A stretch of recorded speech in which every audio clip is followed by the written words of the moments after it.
All right, welcome back, everybody. Thanks for hanging out with us on this Friday. We're going to change gears. No more plastic surgery or Botox talk. We're going to talk about movies. We're delighted. We have Paul Cram with us, and he is a local Minnesota guy who is has a role in the new Wilson movie that Woody Harrelson stars in alongside Laura Dern.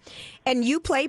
It opens today, and Colin gave it 3.5 stars, and Chris gave it about 2.5 stars. Mm-hmm. And so we have Paul Cram with us today, and you played Piper. Paul, how are you? I'm great. How are you ladies doing? We're thrilled to have you on our show. Can you give us the setup for the movie? I totally can give you a setup for the movie. So Woody Harrelson, he plays Wilson, and he reconnects with his estranged wife by Laura Dern, and he discovers and meets a teenage daughter that he didn't know he had. And are you the daughter's boyfriend, or what role do you play in the movie as Piper? I am not the daughter's boyfriend. Piper is Woody Harrelson's prison cellmate. So, all right. Yeah. So that's not really a spoiler alert, okay. But Woody comes into prison a little later on in the movie. All right. Well, this is exciting. So, how did you get cast in this movie? How'd you get the part? I auditioned. Actually, there's a local casting director named Lynn Blumenthal. Oh, sure. She had me auditioning for several different prison roles. Your mother must be proud, Paul. Yes. Hey, lots of people play lots of parts, right? Exactly. Well, it was interesting during the fitting. Once they cast me for the part of Piper, I went into the fitting and I was a little confused. I was like, don't we all wear the same thing? Like stripes? And literally, they had me try on like 7 different orange jumpsuits, and the only difference between each one was the length of the inseam. They were and you're tall. They were trying to decide. They're like, well, do we want it to look like too tight or not? And they decided not. They were like, let's give them a baggy one. Oh my gosh! So did you just have, because the whole film was filmed here in the Twin Cities in 2015? Did you just have a riot? I mean, oh, I loved it. I was only on set for 2 days. Okay, my part was it was a quick in and out. Okay, but we'll see you in the movie when we go. You will. Yes. Okay. Yes. Pay attention when the prison scenes come up. No blinking, huh? Don't blink. Don't Okay. blink. Yeah. No, it's hard. I'm hard to miss. Piper is definitely in the film. Okay, that's exciting. Well, congratulations What to you. was Woody like? Woody was awesome. I started asking around to my friends here in town. I was like, do you know anything about Woody? Do I need to be worried? Is he hard to work with? And everybody's like, oh, calm down, don't worry about it. He's really laid back, and I found that to be really true. Like he and I, like Piper and him, we actually, in the prison cell, we actually read the Bible together. Mm-hmm. And we were doing that, but then Woody, he started improvising some lines, and those didn't end up in the movie, but it was a blast. We talked about chocolate bars and Bible verses. Oh, I love that. As only you could with Woody Harrelson. Did he smell probably. like patchouli and Febreze, or? He actually totally did. Did he?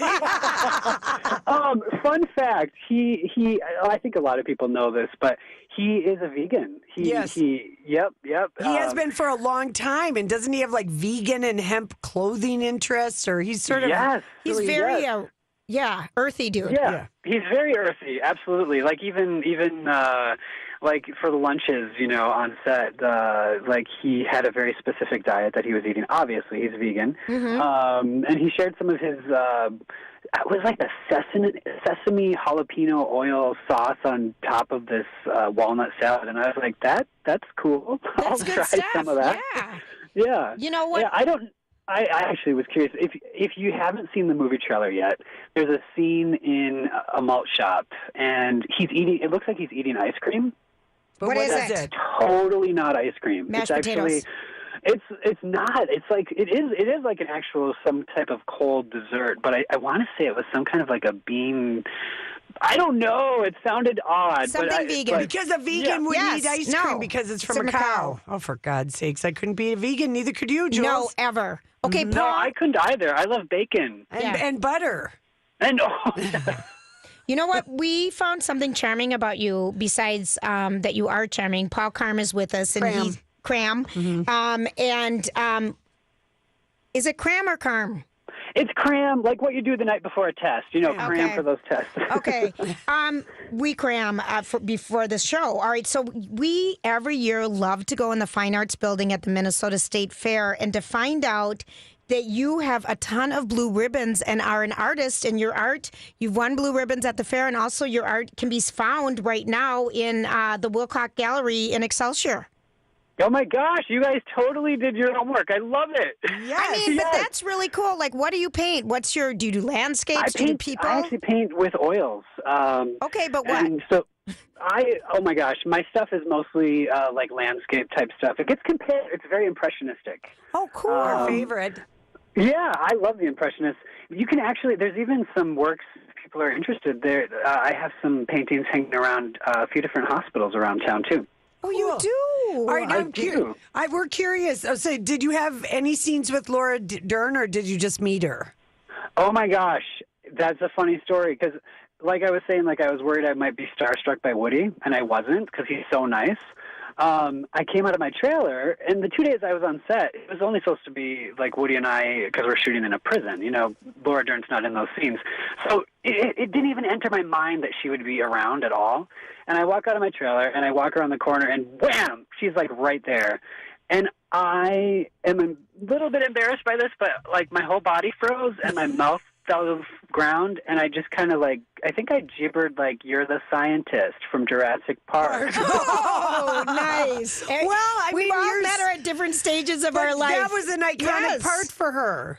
It was. Yeah. It was. And it was in theaters, and I just remember going to it and being in awe of everything. I remember going to the theater and watching it and saying, I've got to get some shorts and some boots like that. I feel like she started a lot of girls wearing those sort of half hiking boot with the sock. Yes, the boots and those khaki shorts. Yeah. Yes, and the khaki shorts were oh gosh, it's so, it's sexy. So wilderness. Sexy but determined and smart. That's what the look seemed to say. And it's I'm going to kick your butt too. Exactly. Okay, and so Paul, we were looking on your IMDb page, and it looks like you've got some other parts that you've been doing.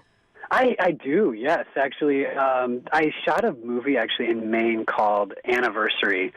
And it's a fun, spooky horror type movie, and I actually have one of the lead roles in it, so I'm very excited about it. When's that coming out? Well, it's in post-production right now, and here's the thing. It's one of those really independent movies that does not have a star like Woody Harrelson attached to it. So we don't know. It may just go straight to Netflix or something like that once it's done. Or maybe it could be the new Blair Witch Project. Ooh, I would love it. Yeah, I would love it. Because after all, it's starving Paul Cram. Well, and not only that, but there is an appetite. Look at the success of Get Out. I mean, that movie was made for $4.5 million. No one, yes, exactly. Which is in my brain and in a lot of the movies that I work on, it's wow, $4 million's a lot. But in the grand scheme of movies, that's not. That's not. Really, and so Hollywood has a big appetite right now for suspense and horror movies, and so maybe this is going to be good for your movie anniversary. Well, when anniversary, when it comes out, you let us know. When it gets picked up and comes out, I'm going to come and talk to you guys promise? about it. Your email was charming. Yeah. Thank you. Oh, you're welcome. And best of luck. Are you Wilson? really a cross between Barney Fife and James Dean? Because we love that descriptor. Oh my gosh, I will say this. A casting director once told me, the casting director from The Lord of the Rings, she was like, "Oh my gosh, where were you when I was casting Lord of the Rings? Because you could have played Gollum." Oh. Because you're skinny? Yeah. Because I'm skinny and I do a lot of very physical work, but I also, you're very kind, but I can run with the uglies. I will just say that. Oh my God, Paul, you're so funny and charming. Oh my gosh. Oh my gosh, what fun. Well, we hope we're going to keep watching you, and we are going to go see Wilson, so we look forward to seeing you playing Piper and just seeing you in the movie, and congratulations. Oh, thank you. Yes, and can I just plug the 5 theaters it's playing in? Please. Yeah, it's playing at the AMC Eden Prairie. Okay. Imagine Lakeville, Imagine Willow Creek, the Landmark Lagoon in Minneapolis, and Regal in Eagan. Yes. Wonderful. Thank you. And it's going to get good word of mouth after this weekend. It'll go to more theaters. Oh, awesome. I'm looking forward to it. Okay. All right. Thanks, Paul. Bye, Paul. Listen, Thank you. Bye. Bye-bye. When we come back, we're going to Hollywood speak, and yes, the gossip hammer has dropped down. The movie's worth seeing, the music worth streaming. That's what we're talking about. MyTalk 1071. Everything entertainment. So, what are you trying to say? Hollywood speaking. What is the meaning of this? Oh, what is the meaning of this, Julia?